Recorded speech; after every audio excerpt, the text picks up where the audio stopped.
Hi students, welcome to code classes. അപ്പോൾ എല്ലാവരും ജെയുടെ എക്സാംസ് ഒക്കെ എഴുതിയിരിക്കുകയാണ്. അതിൻ്റെ റിസൾട്ട്സ്, അതിൻ്റെ ആൻസർ കീസ്, ഇതിനെ പറ്റിയിട്ടുള്ളൊരു എന്താ പറയുക കുഞ്ഞു കുഞ്ഞു ടെൻഷനായിട്ട് എല്ലാവരും ഇരിക്കുകയാണ്, നമുക്കറിയാം.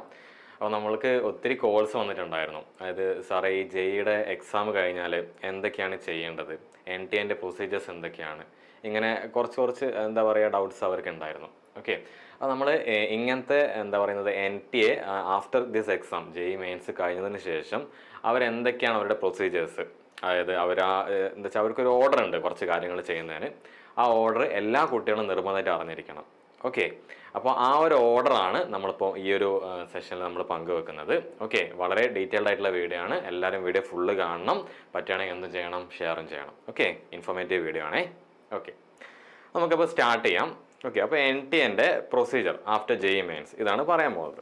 ഓക്കെ, ഈ JEE എഴുതി കഴിഞ്ഞിട്ട് അവരാദ്യം ചെയ്യുന്ന കാര്യം എന്താണെന്ന് അറിയാം, നോക്കാം. അവർ നിങ്ങളുടെ റെസ്പോൺസ് ഷീറ്റ് പുറത്തേക്ക് വിടും. ഈ റെസ്പോൺസ് ഷീറ്റ് എന്ന് പറയുന്നത് ഐദർ എന്താ പറയുക, നിങ്ങൾക്കൊരു നിങ്ങളുടെ മെയിലിലേക്കൊരു ഇത് വരും, ലിങ്ക് വരും, അല്ലെങ്കിൽ നിങ്ങൾക്ക് എവിടെ നിന്ന് ഡൗൺലോഡ് ചെയ്യാം, അവരുടെ സൈറ്റിൽ കയറിയിട്ട് ഡൗൺലോഡ് ചെയ്യാം. ഈ റെസ്പോൺസ് ഷീറ്റ് എന്ന് പറയുന്നത് എന്താ പറയുക, നിങ്ങളുടെ ഒരു ഡിജിറ്റൽ കോപ്പിയാണ്. അതായത് നിങ്ങൾ മാർക്ക് ചെയ്തിട്ടുള്ള ആൻസേഴ്സ്, നിങ്ങൾ ലീവ് ചെയ്തിട്ടുള്ള ആൻസേഴ്സ്, ഇതിൻ്റെ എല്ലാം ഒരു ഡിജിറ്റൽ കോപ്പിയാണ് നിങ്ങളുടെ റെസ്പോൺസ് ഷീറ്റ് എന്ന് പറയുന്നത്. പക്ഷേ ഇതിൽ പ്രധാനപ്പെട്ട കാര്യം ശ്രദ്ധിക്കാനുള്ളത്, എല്ലാവരും ഈ റെസ്പോൺസ് ഷീറ്റ് എന്ത് ചെയ്യണം, ഡൗൺലോഡ് ചെയ്ത് വെക്കണം. അതിൻ്റെ സോഫ്റ്റ് കോപ്പി എല്ലാവരുടെ കയ്യിലും വെക്കണം, നിർബന്ധമായിട്ട് ഇത് വെക്കണം. ഓക്കെ, നമുക്ക് അതിൻ്റെ കാര്യങ്ങൾ ബാക്കി പറയാം.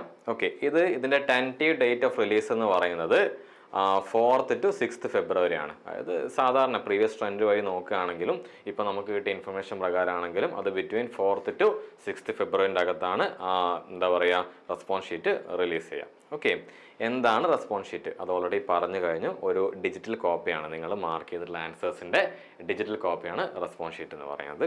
ഓക്കെ, ഹൗ ടു ഡൗൺലോഡ്, അത് ആ സൈറ്റ് നമുക്ക് എന്ത് ചെയ്യാൻ പറ്റും, ഡൗൺലോഡ് ചെയ്യാൻ പറ്റും. ഐദർ നിങ്ങളുടെ ഇമെയിലിലേക്ക് വന്നിട്ടുള്ള ലിങ്ക് വഴി കയറുക, അല്ലെങ്കിൽ നിങ്ങൾ എന്ത് ചെയ്യുക, പാസ്വേഡ് DOB അടിച്ചിട്ടുണ്ടെങ്കിൽ അവിടെ നിന്ന് ഡൗൺലോഡ് ചെയ്തെടുക്കാൻ പറ്റും. നിർബന്ധമായിട്ടും അത് എന്ത് ചെയ്യണം, ഡൗൺലോഡ് ചെയ്തിട്ട് വെക്കണം. ഓക്കെ, അപ്പോൾ ഇതാണ് NTA procedure number 1. Next procedure number 2. അടുത്തത് അവർ റിലീസ് ചെയ്യുക ആൻസർ കീ ആണ്. ആൻസർ കീ എന്ന് പറയുന്നത് റിലീസ് ചെയ്യാനുള്ള ടെനറ്റീവ് ഡേറ്റ് അത് 6 to 8 February ആണ്. ഈ പ്രൊസീജിയേഴ്സിൻ്റെ ഇൻ ബിറ്റ്വീൻ, ഇപ്പോൾ പ്രൊസീജിയർ 1, പ്രൊസീജിയർ 2, അതിൻ്റെ ഇൻ ബിറ്റ്വീൻ എന്താ പറയുക ചെറിയൊരു ഗ്യാപ്പ് ഉണ്ടാവും. അതാണ് ഞാനത് ഫസ്റ്റ് 4th 6th ആണെങ്കിൽ 4th to 6th ആണെങ്കിൽ അടുത്ത എന്ത് വെച്ചിട്ടുള്ളത് 6th to 8th എന്ന് വെച്ചിട്ടുള്ളത്. ഓക്കെ, സാധാരണ അവരൊരു 1-2 ദിവസത്തെ ഒരു ഗ്യാപ്പ് വിടാറുണ്ട്. ഓക്കെ, അടുത്തത് ഈ ആൻസർ കീ എന്ന് പറഞ്ഞിട്ടുണ്ടെങ്കിൽ what is an answer key, അതായത് നിങ്ങൾ മാർക്ക് ചെയ്തിട്ടുള്ള ആൻസർ ക്വസ്റ്റ്യൻ. ഓക്കെ, ക്വസ്റ്റ്യൻ്റെ കൂടെ നിങ്ങൾ മാർക്ക് ചെയ്തിട്ടുള്ള ആൻസർ, അതിൻ്റെ കൂടെ അതിൻ്റെ കറക്റ്റ് ആൻസറും ഉണ്ടാവും. ഇതിനെയാണ് ഇതിനെയാണ് എന്ത് പറയുന്നത്, ആൻസർ കീ എന്ന് പറയുന്നത്.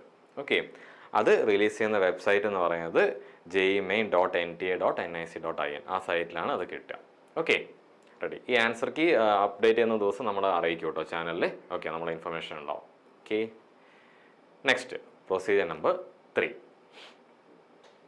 അത് നമ്മളെ നെക്സ്റ്റ് പ്രൊസീജിയർ, ഇത് ഇമ്പോർട്ടൻ്റ് ആണ്. അതെന്താണെന്ന് വെച്ചിട്ടുണ്ടെങ്കിൽ നമ്മളെ ആൻസർ കീ ചാലഞ്ച് ചെയ്യാണ്.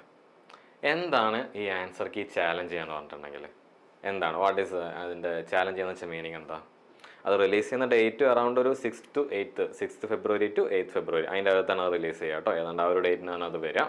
ഓക്കെ, അപ്പം എന്താണ് ചാലഞ്ചിങ് ദ ആൻസർ കീ കൊണ്ട് അവർ ഉദ്ദേശിക്കുന്നത്, അല്ലെങ്കിൽ എന്താണ് ചാലഞ്ചിങ് ദ ആൻസർ കീ എന്ന് പറഞ്ഞിട്ടുണ്ടെങ്കിൽ, അല്ലെങ്കിൽ അങ്ങനെ ഒരു ഓപ്ഷൻ വെച്ച് എന്തിനാണ്, അത് ഇത്രയേ ഉള്ളൂ. ഇപ്പം നിങ്ങൾ ഒരു ക്വസ്റ്റ്യൻ നിങ്ങൾ ചെയ്തു, അതിൻ്റെ കറക്റ്റ് തിയറി നിങ്ങൾക്ക് അറിയാം, അതിൻ്റെ ഫോർമുലാസ് അറിയാം, പക്ഷെ ചെയ്തിട്ട് കിട്ടിയിട്ടുള്ളത് മറ്റൊരു ആൻസറാണ്, അല്ലെങ്കിൽ ആൻസർ അതിൻ്റെ അകത്തില്ല. ഈ 2 കേസാണ് വരിക. അപ്പോൾ ഇത് രണ്ടാണെങ്കിൽ നിങ്ങൾക്ക് എന്ത് ചെയ്യാം, ആ ആൻസർ കീ ചാലഞ്ച് ചെയ്യാം. പക്ഷേ അതിന് കുറച്ച് നിബന്ധനകളുണ്ട്. എന്തൊക്കെയാണെന്ന് വെച്ചിട്ടുണ്ടെങ്കിൽ, ആദ്യം ഓരോരോ അതിൻ്റെ പ്രൈസ് പറയാം. ഓരോരോ ക്വസ്റ്റ്യൻസ് നിങ്ങൾ ചാലഞ്ച് ചെയ്യുന്നതോറും അതിൻ്റെ പ്രൈസ്, അതായത് ഫോർ ഈച്ച് ക്വസ്റ്റ്യൻ 200 rupees ആണ്. ഓക്കെ, അത് റീഫണ്ടബിൾ അല്ല.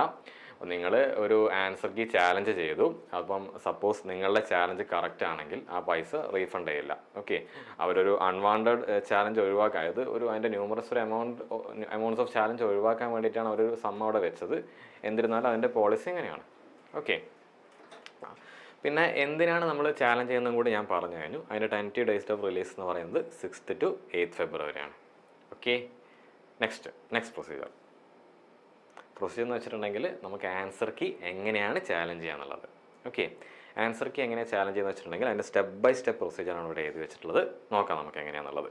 ഓക്കെ, അതിൽ പ്രൊസീജിയർ നമ്പർ 1 എന്ന് പറയുന്നത് നമ്മൾ എന്ത് ചെയ്യണം, സൈറ്റിൽ ലോഗിൻ ചെയ്യണം. ഓക്കെ, ആ ലോഗിൻ ചെയ്ത് കഴിഞ്ഞിട്ടുണ്ടെങ്കിൽ അവിടെ challenge answer key or challenge record response അങ്ങനെ ഒരു ഓപ്ഷൻ ഉണ്ടാവും. ഓക്കെ, അപ്പോൾ നിങ്ങൾ എന്ത് ചെയ്യാം, നിങ്ങൾ അങ്ങനെ ചാലഞ്ച് ചെയ്യണമെങ്കിൽ അവിടെ പോയി ക്ലിക്ക് ചെയ്യാം. എന്നിട്ട് അത് ചാലഞ്ച് റെക്കോർഡ് റെസ്പോൺസ് വേണമെങ്കിൽ നമ്മൾ എന്താ ചെയ്യുന്നത് വെച്ചാൽ നമ്മുടെ കയ്യിലുള്ള ഡാറ്റ, ഇപ്പോൾ ഏതെങ്കിലും ടെക്സ്റ്റ് ബുക്കിലെ തിയറിയോ എന്ന് വെച്ചാൽ അവർ ക്വസ്റ്റ്യൻ ചെയ്ത രീതി വേറെയോ ആണെങ്കിൽ, അതായത് എന്താ പറയുന്നത്, ഇപ്പം ഇതേ ടൈപ്പ് ഒരു ക്വസ്റ്റ്യൻ, അതായത് ഒരു സെയിം കൺസെപ്റ്റൽ ക്വസ്റ്റ്യൻ പ്രീവിയസ് ചോദിച്ചിട്ടുണ്ടാവും അല്ലെങ്കിൽ മറ്റു മെറ്റീരിയൽസിലുണ്ടാവും. പക്ഷെ അവർക്ക് എന്താ പറയുന്നത് ആ ഓർഡർ വഴി ചെയ്തപ്പോൾ കിട്ടുന്ന ആൻസർ മറ്റൊന്നാണ്. ഓക്കെ, എന്താ പറയുന്നത് പബ്ലിഷ് ചെയ്ത കീ മറ്റൊന്നാണ്. അപ്പോൾ നിങ്ങൾ ചെയ്യേണ്ടത് എന്താ വെച്ചിട്ടുണ്ടെങ്കിൽ ആ ഓർഡർ പേര്, ആ പബ്ലിഷ് ചെയ്ത ബുക്ക്, അതിൻ്റെ ഇയർ, അതിൻ്റെ പേജ്, അതിൻ്റെ ഒരു ഫോട്ടോ, ഇതെല്ലാം കൂടി അപ്ലോഡ് ചെയ്യണം ആ സൈറ്റിൽ. അതാണ് ചാലഞ്ച് റെക്കോർഡ് റെസ്പോൺസ് എന്ന് പറയുന്നത്. ഓക്കെ, ഇത്രയും നിങ്ങൾ അപ്ലോഡ് ചെയ്യാം. അത് കഴിഞ്ഞു. നെക്സ്റ്റ്, ഇത് ഇത്രയും ചെയ്തിട്ടുണ്ടെങ്കിലും പേയ്മെൻറ്റ് എന്ന് പറയുന്ന ആ ഒരു എന്താ പറയുക കടമ്പൂടി കടന്നാലേ അതെന്താവുള്ളൂ, അത് പ്രോസസ്സ് കംപ്ലീറ്റ് ആവുള്ളൂ. അത്രയും അതിൻ്റെ അകത്തുണ്ട്. ഓക്കെ, അപ്പോൾ ഇത്രയാണ് ഹൗ ടു ചാലഞ്ച് ആൻസർ കീൻ്റെ അകത്ത് വരുന്നത്. ഓക്കെ, റെഡിയാണോ അത്? Next, final answer key. അപ്പോൾ ഈ ചാലഞ്ചൊക്കെ കഴിഞ്ഞ് നമ്മൾ ആൻസർ കീ ഒക്കെ ചാലഞ്ച് ചെയ്ത് ഒരുപാട് കുട്ടിയൊക്കെ ഉണ്ടാവും. ഓക്കെ, ഒരുപാട് കുട്ടിയൊക്കെ ഉണ്ട്. അപ്പോൾ നമ്മൾ സ്ഥിരം കാണുന്നതാണ്, നമ്മൾ മെറ്റീരിയൽസിലൊക്കെ കാണുന്നതാണ് ബോണസ് ക്വസ്റ്റ്യൻ എന്ന് പറഞ്ഞിട്ട് out of 4 options correct option കൊടുത്തിട്ടില്ല, അങ്ങനെയൊക്കെ പറഞ്ഞ് നമ്മൾ സ്ഥിരം കാണുന്നതാണ്. അപ്പോൾ ഈ വക പരിപാടിയൊക്കെ കഴിഞ്ഞിട്ട് അവർ അവസാനം എന്ത് ചെയ്യും, റിലീസ് ചെയ്യും. അൾട്ടിമേറ്റ്ലി അതിൻ്റെ തന്നെ എന്താ പറയുക ഫൈനൽ ആൻസർ കീ റിലീസ് ചെയ്യും. ഓക്കെ, ഈ ഫൈനൽ ആൻസർ കീ എന്ന് പറയുന്നത് അതിൻ്റെ ടെൻറ്റീവ് ഡേറ്റ് 10th ഫെബ്രുവരിയാണ്. സാധാരണ ഇത് കഴിഞ്ഞിട്ട് ഒരു 2 ദിവസം കഴിഞ്ഞിട്ടാണ് ആൻസർ കീ പബ്ലിഷ് ചെയ്യുക. ഓക്കെ, അപ്പോൾ ഇത്രയാണ് അതിൻ്റെ അകത്ത് വരുന്നത്. നെക്സ്റ്റ്, അടുത്ത പ്രൊസീജിയർ, റിസൾട്ട്. എല്ലാവരും കാത്തിരിക്കുന്ന ഒന്നാണ് ഈ റിസൾട്ട്. അക്കോർഡിംഗ് ടു എന്താ പറയുന്നത് റിപ്പോർട്ട്സ്, അതേപോലെ തന്നെ പ്രീവിയസ് ട്രെൻഡും വെച്ച് നോക്കുകയാണെങ്കിൽ അതിൻ്റെ ടെൻറ്റീവ് ഡേറ്റ് എന്ന് പറയുന്നത് 11th to 13th ഫെബ്രുവരിയാണ്. ഓക്കെ, എല്ലാവർക്കും നല്ല റിസൾട്ട് കിട്ടട്ടെ എന്ന് കോഡ് വിഷ് ചെയ്യുന്നു. ഓക്കെ, അപ്പം ഇത്രയാണ് എൻ ടി എൻ്റെ പ്രൊസീജിയേഴ്സ് വരുന്നത്. പക്ഷേ ഇതിൻ്റെ കൂടെ ഒരു കാര്യം നിങ്ങൾ നിർബന്ധമായിട്ട് ശ്രദ്ധിക്കണം. നിങ്ങളുടെ കയ്യിൽ ഹാൻഡ്ഫുൾ ആയിട്ട് വെക്കേണ്ട കുറച്ച് സോഫ്റ്റ് കോപ്പീസ് ഉണ്ട്. എന്തൊക്കെയാണെന്ന് ഇപ്പോൾ പറഞ്ഞുതരാം. അതിൽ ഫസ്റ്റ് സോഫ്റ്റ് കോപ്പി എന്ന് പറയുന്നത് വാട്ട് യു ഷുഡ് ഡൗൺലോഡ്, നിങ്ങളുടെ കയ്യിൽ നിർബന്ധമായിട്ട് ഉണ്ടാവേണ്ട സോഫ്റ്റ് കോപ്പികൾ. അതെന്തൊക്കെയാണെന്ന് പറഞ്ഞിട്ടുണ്ടെങ്കിൽ ആദ്യം അതിൻ്റെ റെസ്പോൺസ് ഷീറ്റ് ഓൾറെഡി ഞാൻ പറഞ്ഞിട്ടുണ്ട്, എന്തായാലും ഡൗൺലോഡ് ചെയ്ത് വെക്കണം. അതായത് റെസ്പോൺസ് ഷീറ്റ് മാറിയ ഹിസ്റ്ററീസ് വരെ ഉണ്ടായിട്ടുണ്ട്. അതായത് നിങ്ങൾ ഏത് റെസ്പോൺസ് ഷീറ്റ് അല്ലാതെ മറ്റൊരു റെസ്പോൺസ് ഷീറ്റ് കൊടുത്ത ഒരു എന്താ പറയുക ഒരു ക്ലറിക്കൽ എറർ ആകാം. പക്ഷേ എന്തിരുന്നാലും നിങ്ങൾ എന്ത് ചെയ്യണം, നിർബന്ധമായിട്ട് റെസ്പോൺസ് ഷീറ്റിൻ്റെ സോഫ്റ്റ് കോപ്പി കയ്യിൽ വെക്കണം. അപ്പോൾ പറ്റുകയാണെങ്കിൽ ഒരു ഇമെയിലൊക്കെ എന്താ പറയുക സ്റ്റോർ ചെയ്യുന്നതായിരിക്കും നന്നാവുക. ക്ലൗഡിലോ ഇമെയിലൊക്കെ സ്റ്റോർ ചെയ്യുന്നതാണ് നന്നാവുക. കയ്യിൽ വെക്കുന്നതിനെക്കാട്ടും നന്നാവുക നമ്മളൊരു എന്താ പറയുക ഡ്രൈവിലോ ക്ലൗഡിലോ ഒക്കെ സ്റ്റോർ ചെയ്യുന്നതാണ് നന്നാവുക. ഓക്കെ, അതിൻ്റെ കൂടെ തന്നെ ആൻസർ കീ അതും എന്ത് ചെയ്യണം, ഡൗൺലോഡ് ചെയ്യണം. നിങ്ങളുടെ റിസൾട്ടും എന്ത് ചെയ്യണം, ഡൗൺലോഡ് ചെയ്യണം. ഓക്കെ, ഇതൊന്നും താമസിക്കരുത്. ഓക്കെ, അപ്പോൾ ഇത്രയാണ് നമ്മളെ ജെഇയുടെ പ്രൊസീജിയേഴ്സ് ആഫ്റ്റർ ദ എക്സാം എന്ന് പറയുന്നത്. എൻ ടി എൻ്റെ എന്താ പറയുക അതിൻ്റെ ഒരു കറക്റ്റോടെ പ്രൊസീജിയേഴ്സാണ് നമ്മളിവിടെ പറഞ്ഞിട്ടുള്ളത്. ടെൻറ്റീവ് ഡേറ്റും നമ്മൾ പറഞ്ഞിട്ടുണ്ട്. ഓക്കെ, അപ്പം ഇത്രയാണ് നമുക്ക് ഈ ഒരു വീഡിയോയിൽ പറയാനുള്ളത്.